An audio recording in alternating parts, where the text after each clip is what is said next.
श्री स्वामी समर्थ. जय जय स्वामी समर्थ.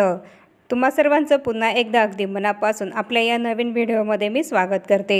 आज आहे संकष्टी चतुर्थी आणि आज आपण संकष्टी चतुर्थीला गणपती बाप्पांची सेवा पूजा ही करत असतो. गणपती बाप्पा ही विद्येची देवता आहे. आपल्या मुलांची त्यांच्या अभ्यासामध्ये प्रगती व्हावी, त्यांना त्यांच्या करिअरमध्ये उत्तम यश मिळावं याकरता प्रत्येक आई आपल्या मुलांसाठी, आपल्या कुटुंबासाठी बुद्धीची देवता असलेल्या गणपती बाप्पांची सेवा ही करत असते. आपल्या घरावर, आपल्या कुटुंबावर कुठलंही संकट हे येऊ नये याकरता आपण दुःखहर्ता गणपती बाप्पांची पूजा ही करत असतो. आणि आजच्या या व्हिडिओमध्ये आपल्या मुलांच्या अभ्यासामध्ये आणि त्यांच्या शैक्षणिक प्रगतीसाठी आपल्याला संकष्टी चतुर्थीला गणपती बाप्पांची सेवा ही कशी करायची आहे आणि त्याचबरोबर आपण गणपती बाप्पांना जी 21 दुर्वांची जोडी वाहतो त्या दुर्वांचा आपल्याला दुसऱ्या दिवशी कोणता उपाय करायचा आहे जेणेकरून आपल्या मुलांची बुद्धी ही तीक्ष्ण होईल, त्यांचे आरोग्य चांगले राहील आणि केलेला अभ्यास हा कायम त्यांच्या लक्षामध्ये राहील आणि त्यांना प्रत्येक क्षेत्रामध्ये यश मिळेल, याबद्दलच मी तुम्हाला संपूर्ण माहिती या आजच्या व्हिडिओमध्ये देणार आहे. आणि म्हणूनच ही महत्त्वपूर्ण माहिती जाणून घेण्यासाठी हा व्हिडिओ तुम्ही शेवटपर्यंत नक्की बघा. सर्व संकष्टी चतुर्थीला तसंच अंगारक चतुर्थीला श्री गणेश सेवा केल्याने आपल्याला रिद्धी-सिद्धीची प्राप्तीही होत असते.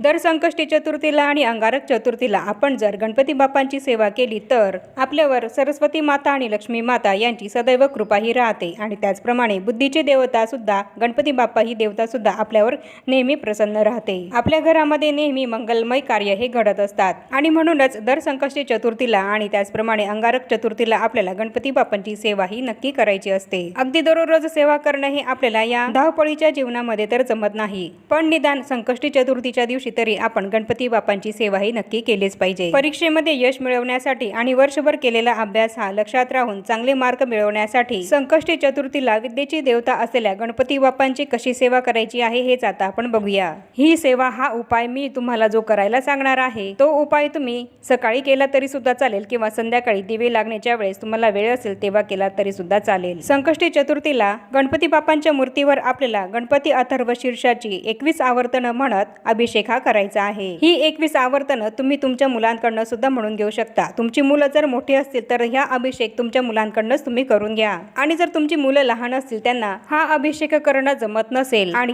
गणपती अथर्व शीर्ष हे पठण करणं सुद्धा जमत नसेल तर ही आवर्तन तुम्ही स्वतः म्हणजे मुलांच्या आईने केली तरी सुद्धा चालेल. पण हा अभिषेक करत असताना तुम्ही तुमच्या मुलांना तुमच्या जवळ बसायला हे सांगायचं आहे. ही 21 आवर्तन म्हणत असताना गणपती अथर्व शीर्षाची फलश्रुती जी आहे ती आपल्याला शेवटच्या आवर्तनाला म्हणजेच 21व्या आवर्तनालाच पठण ही करायची आहे. म्हणजे आधी सलग 20 वेळा आपल्याला गणपती अथर्व शीर्षाचे पठण करायचे आहे. 21व्या वेळी गणपती अथर्व शीर्षाचं पठण करून झाल्यानंतर अथर्व शीर्षाची जी फलश्रुती दिली आहे ती शेवटी 21व्या आवर्तनाला एकदाच म्हणायची आहे. आणि ही फलश्रुती म्हणत असताना आपल्याला गणपती बाप्पाच्या मूर्तीवर अभिषेक हा करायचा नाहीये. आणि त्यानंतर गणपती बाप्पांची मूर्ती ही त्या तांबणामधून उचलायची आहे आणि ती स्वच्छ पुसायची आहे आणि तिला तिच्या जागेवर ठेवायची आहे. आणि गणपती बाप्पांच्या या मूर्तीची आपल्याला विधिवत पंचोपचार पद्धतीने पूजा ही करायची आहे. म्हणजेच हळद, कुंकू, अक्षदा गणपती बाप्पांना लावायच्या आहेत. आणि तसंच जर तुमच्याकडे लाल फुल असेल तर ते लाल फुल सुद्धा गणपती बाप्पांच्या मूर्तीला आपल्याला अर्पण हे करायचं आहे. आणि तसंच गणपती बाप्पांना धूपदीप हा ओवाळायचा आहे. आणि त्यानंतर गणपती बाप्पांना गुळ खोबऱ्याचा किंवा खडीसाखरेचा नैवेद्य हा दाखवायचा आहे. आणि संध्याकाळी गणपती बाप्पांना मोदकांचा नैवेद्य हा जरूर आपल्याला दाखवायचा आहे.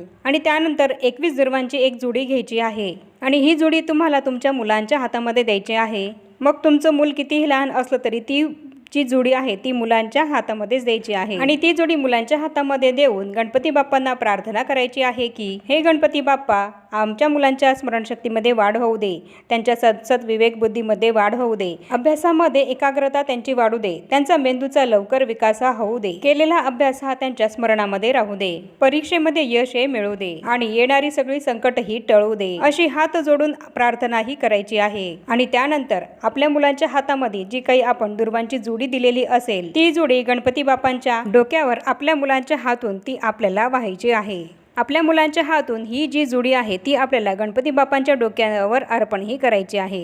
ही सगळी सेवा जर तुमची मुलं मोठे असतील तर ते स्वतः करू शकतात आणि जर तुमची मुलं लहान असतील तर ही सेवा तुम्ही तुमच्या मुलांना जर अथर्व शीर्ष म्हणता येत नसेल तर ही सेवा आईने करायची आहे. पण मात्र ही जी 21 दुर्वांची जोडी ही आपल्याला गणपती बाप्पांच्या डोक्यावर वाहायची आहे ती आपल्याला आपल्या मुलांच्या हातामध्ये देऊनच आणि ही जी काही मी प्रार्थना म्हणायला सांगितली आहे ती प्रार्थना करून त्या मुलांच्या हाताने आपल्याला ती गणपती बाप्पांच्या डोक्यावर ठेवायची आहे आणि गणपती बाप्पांची आरती ही आपल्याला यानंतर करायची आहे।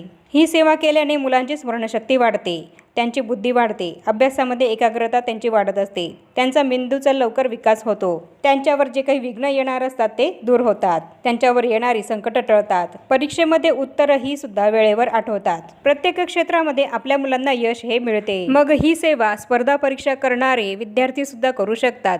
कुठलीही कॉम्पिटेटिव्ह एक्झाम देणारे, MPSC UPSC सारख्या परीक्षा देणारे मुलं मुली सुद्धा ही सेवा करू शकता, हा उपाय करू शकतात। अभ्यास हा तर मुलांना करायचाच आहे, पण परीक्षेमध्ये जे यश आपल्याला मिळावं ते यश मिळण्यासाठी आपल्याला आपल्या अभ्यासासोबत गणपती बाप्पांचा आशीर्वाद मिळावा यासाठी ही सेवा हा उपाय सुद्धा करायचा आहे। आपण करत असलेल्या अभ्यासाला, आपण करत असलेल्या मेहनतीला योग्य ते यश मिळावं, नशिबाची साथ मिळावी यासाठी हा उपाय सुद्धा करायचा आहे। ही सेवा फक्त विद्यार्थ्यांनीच करावी असं काही नाही, तर ज्या व्यक्ती या कोर्ट खटल्यांमध्ये अडकल्या असतील तर त्यामध्ये सुद्धा यश मिळण्यासाठी ही सेवा अत्यंत परिणामकारक अशी सेवा आहे। कोर्ट कचेरीच्या खटल्यांमधून बाहेर निघण्यासाठी त्या व्यक्ती सुद्धा ही सेवा हा उपाय करू शकतात। गणपती बाप्पांचा अभिषेक आपण 21 आवर्तन करणार आहोत, तर हा अभिषेक करताना आपण तो साध्या पाण्याने करायचा आहे आणि ही अथर्वशीर्षाची 21 आवर्तन म्हणून झाल्यानंतर ते जे अभिषेकाचं पाणी असेल ते आपल्याला आपल्या घरातील प्रत्येक सदस्याला तीर्थ म्हणून प्यायला द्यायचे आहे।